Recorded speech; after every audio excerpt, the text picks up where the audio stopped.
Industrial infrastructure, like this offshore oil rig, is built to extract value from the earth. But eventually, the well runs dry. The steel rusts, the operation stops, and safely dismantling them costs an absolute fortune.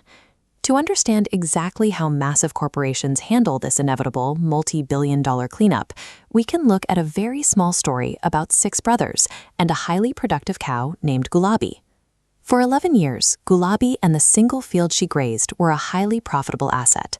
The brothers ran a hyper-efficient operation.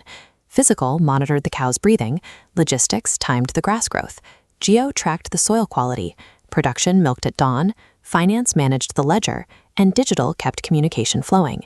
They extracted maximum value by working in perfect tandem. But even perfect efficiency cannot outrun physical reality. Eventually, the cow grew old and sick. The field became overworked and tired. Every producing asset, whether it's a deep-water drilling rig or a single dairy cow, eventually decays into a highly expensive liability. The brothers hit a physical tipping point. Yield dropped by 1/3. Environmental wear and tear compounded. The asset no longer required maximum output. It required an expensive, slow retirement and land restoration.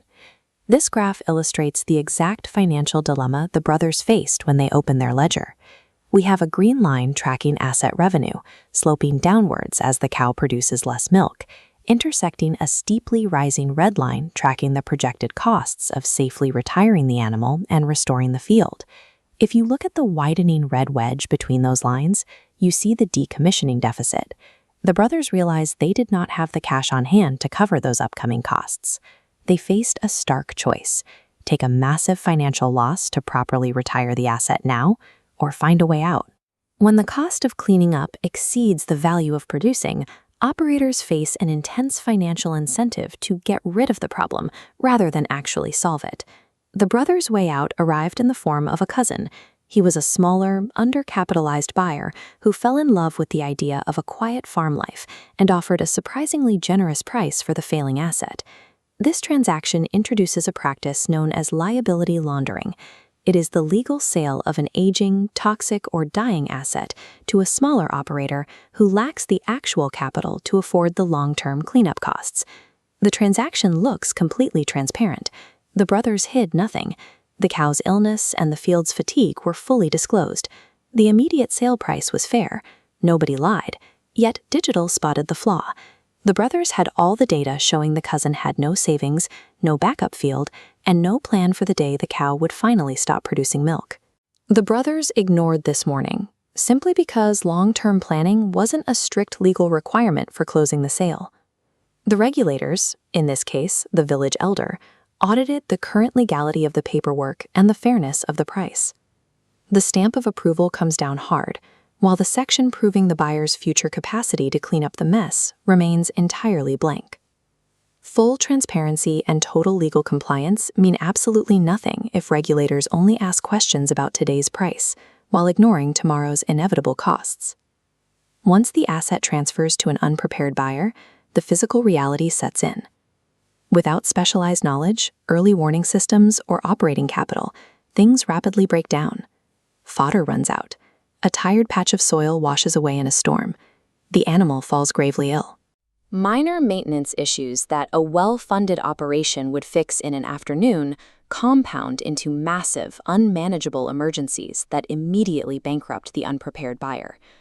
The cousin had no money for the veterinarian and no money for a dignified retirement for the animal.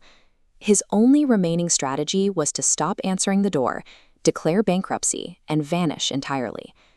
Selling a liability to an underfunded buyer ensures the asset is never retired. It's operated until it breaks and then abandoned to rot. A suffering animal on a cracked field, like a rusting oil rig leaking into the ocean, does not stay a private problem for long. Environmental damage forces the public, the village council, to step in. The public is now forced to shoulder a brutal mathematical reality. They have to pay the unpaid veterinarian, fund massive environmental restoration, and manage an emergency intervention for a project they never approved or profited from. This chart compares what should have happened against what actually did. On the left is the relatively manageable cost of an original planned retirement. On the right is the exorbitant cost of an emergency public bailout, layered with hazard mitigation, legal fees, and rushed labor. Liability laundering doesn't magically erase the cost of an asset.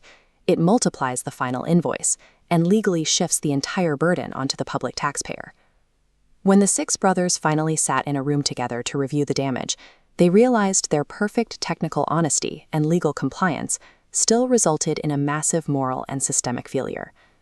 They learned a harsh economic reality. Delay is never a discount. Putting off an inevitable expense only guarantees a catastrophic inflation of those costs later on.